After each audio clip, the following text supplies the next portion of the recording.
check, live it right. I know say I heights from the rebel farm, yeah.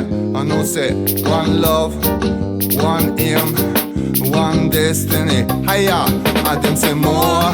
And every passage them a shout out more. And the dance floor and them a ball out more. And the dance floor and them a wanting more. More. And every massive them a shout out more. And the dance floor and them a ball it out more. And every massive them a shout out more. Hola, mi nombre es Evelyn y esto es Microdosis de Pensamientos. A veces creemos que los horrores de la historia pertenecen al pasado, que lo peor que el ser humano pudo hacer ya sucedió. Pero la historia no desaparece, se transforma y reaparece cuando el miedo, el control y la deshumanización encuentran un lenguaje nuevo. Tú en el blanco. Excelente tiro, Maurice. Hoy quiero hablar de dos realidades distintas, separadas por el tiempo, la ideología y el contexto, y son los campos de concentración de la Alemania nazi y los llamados campos de reeducación de la región Xinjiang de China. No son lo mismo, pero compararlos nos obliga a pensar. Para poder pensar y entender el contexto de estas dos realidades, vamos a empezar por contestar la pregunta: ¿cómo surgen los campos de concentración de la Alemania nazi? ¡Matar!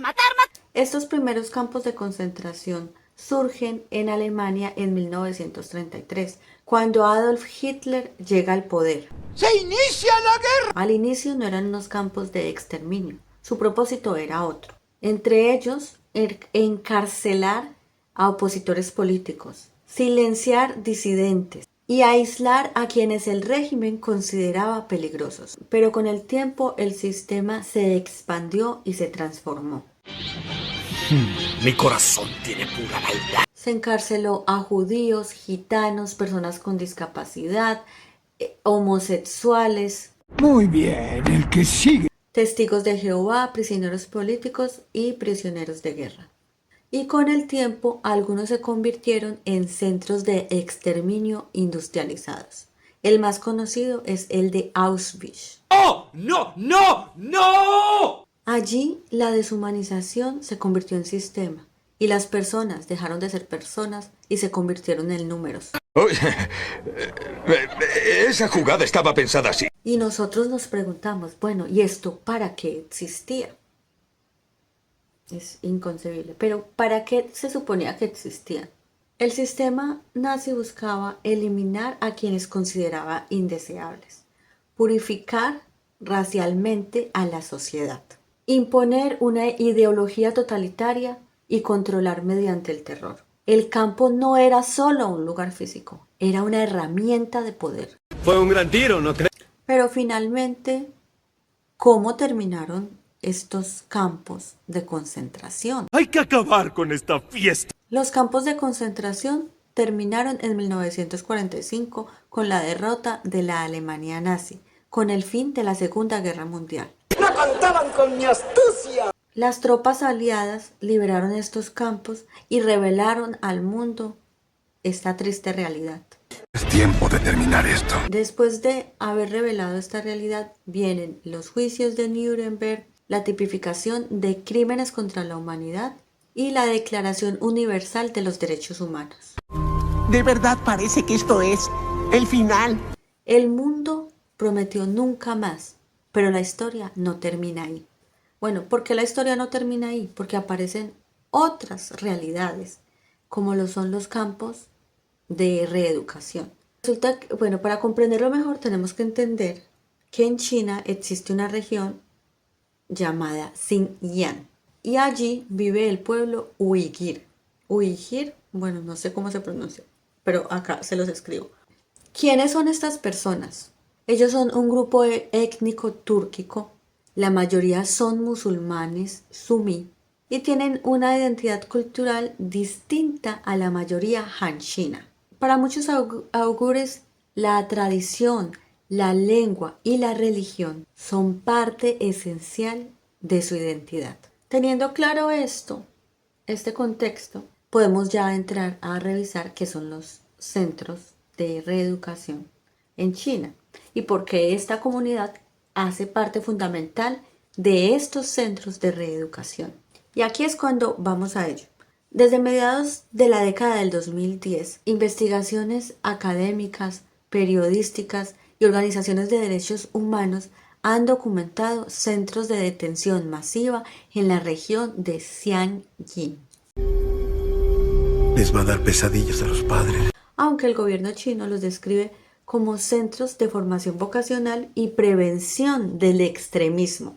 Y mi ventaja y la aproveché. ¿Es lo que hacen los héroes o no? Pero diversos informes internacionales los describen como lugares donde se practican detención sin juicio, vigilancia intensiva, reeducación política, restricción religiosa y trabajo forzado, según algunos informes.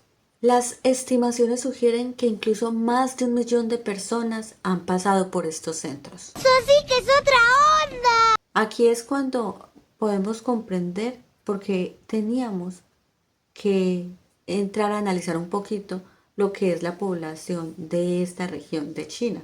Vamos a la parte de por qué surgen estos centros de reeducación. ¿Por qué? ¿Cuál era el objetivo del gobierno chino para ello?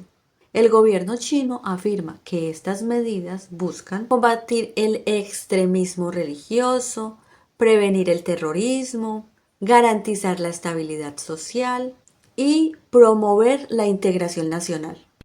Oye, tranquilo, viejo. El contexto incluye episodios de violencia en años anteriores, tensiones étnicas y preocupaciones por la seguridad estatal.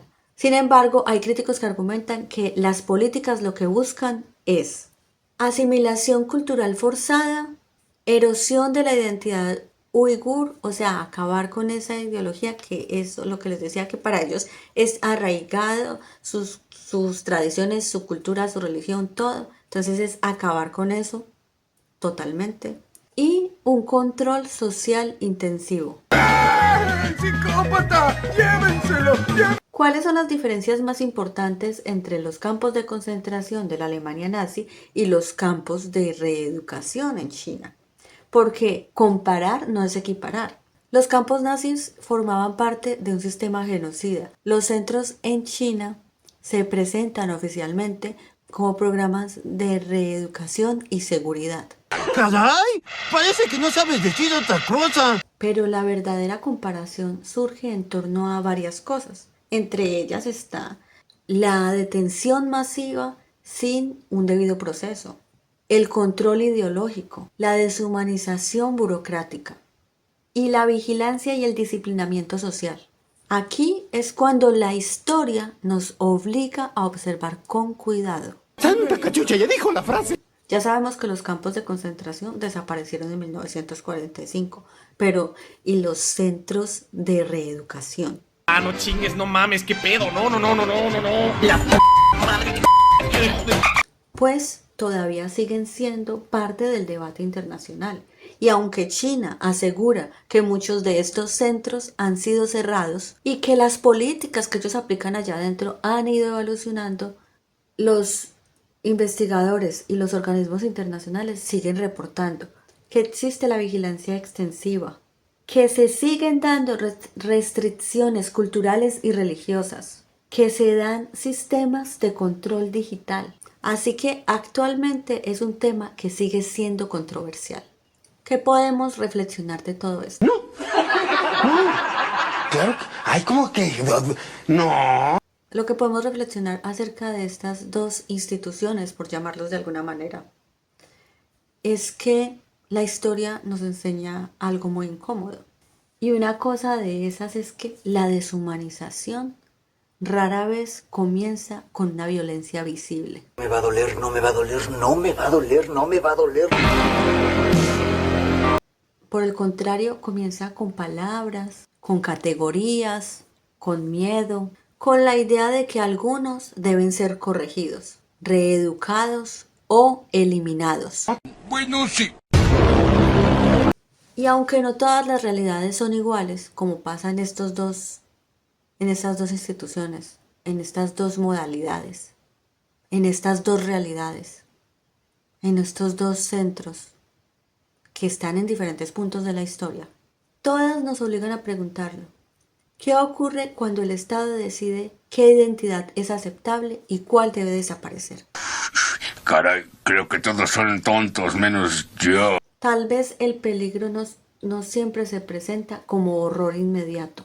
A veces llega el nombre del orden, de la seguridad, del progreso, y por eso recordar es importante. Porque la memoria no es mirar al pasado, es proteger el futuro. Y esto era lo que yo tenía hace mucho tiempo en mi cabeza para reflexionar, que nos olvidamos de cosas como estas que han pasado y que me preguntaba qué tan símil era el campo de concentración con los campos de reeducación.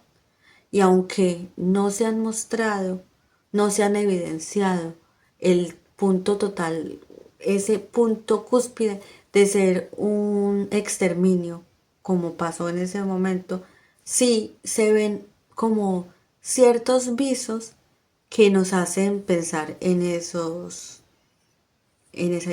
tiempo.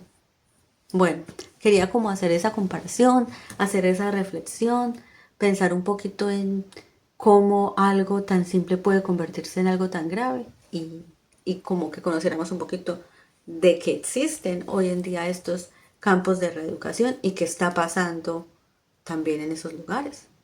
Así que espero que les haya gustado esta reflexión. Esto fue una microdosis de pensamiento y nos vemos la próxima semana con un nuevo tema y una nueva reflexión de microdosis. Chaito. More drum, uptown, downtown, come as one. Where we have a more bass, when we have more sound, more.